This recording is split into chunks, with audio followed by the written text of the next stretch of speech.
Hello, my learning friends. Hip Hughes here, Keith Hughes. I thought I would share another one of my stories from my travels in the teaching world. And this occurred probably 7 or 8 years ago. I was out of the classroom and I was doing some instructional technology coaching and jumping around schools in Buffalo. And I was at a high school, won't mention which one, in Buffalo, and I'm kind of walking around the room doing some kind of tech monitoring stuff, and I noticed there was a girl who had a swastika in big black magic marker on her arm. So I kind of looked at the teacher. He saw he wasn't doing anything, and I didn't know the girl. I'm new to the classroom. I don't know any of the kids. So I'm like, what am I going to do? Always do the unexpected, I kind of thought to myself. So I walked up to her, and I leaned in, and I went, "You're a Jainist?" And she looked at me with 5 eyeballs like, "What are you talking about?" And I said, well, Jainism is one of the world's oldest religions, and that's kind of like the symbol of the universe for them, kind of going backwards and forward.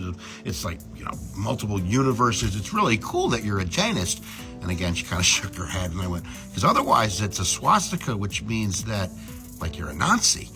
And I don't want to make you feel bad, but I'm 25% Jewish. I know I had family in Eastern Europe that probably perished in the Holocaust, and I know that's not what you were trying to get across, because, that would be pretty disturbing. So I'm going to give you a chance, maybe you can go to the bathroom and clean it off for me.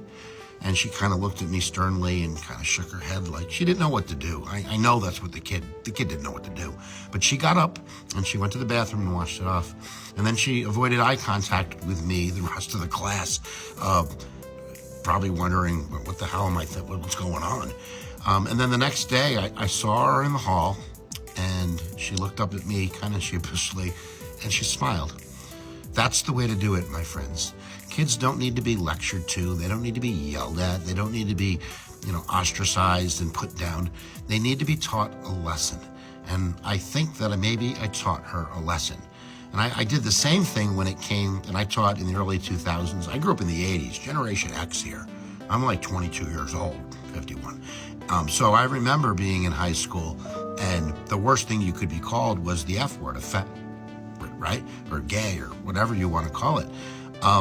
And that still existed, especially in some urban areas when I was teaching in the very early 2000s.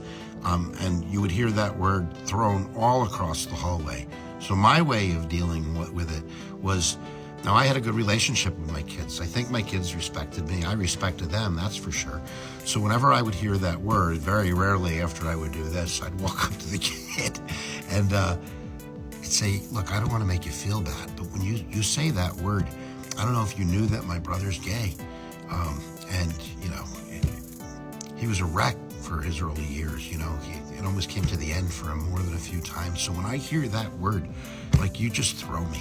Like, I don't even know what to think. I just get sad and angry and depressed. So I know you didn't mean it that way, but maybe you could think twice, and the kid would never say it again, and he would actually tell the other kids not to say it. Now, my brother's actually not gay. He's kind of the opposite. He's got a right wing, kind of anti-gay. So I thought that that would be a good way of using him to serve a better purpose. Give the kids the unexpected. I think that's the best way to do it. And give them a chance, They're still kids. They're still learning. They deserve that. And we deserve to be able to give them that chance. And I'm always very grateful and humbled that I was able to do that for so long. And hopefully I'll do it for a little bit longer if you just let me. That's it, my friends. That's a TikTokie. I think that's how you do TikTokie. It's a long TikTokie, so I'm going to press the button right now.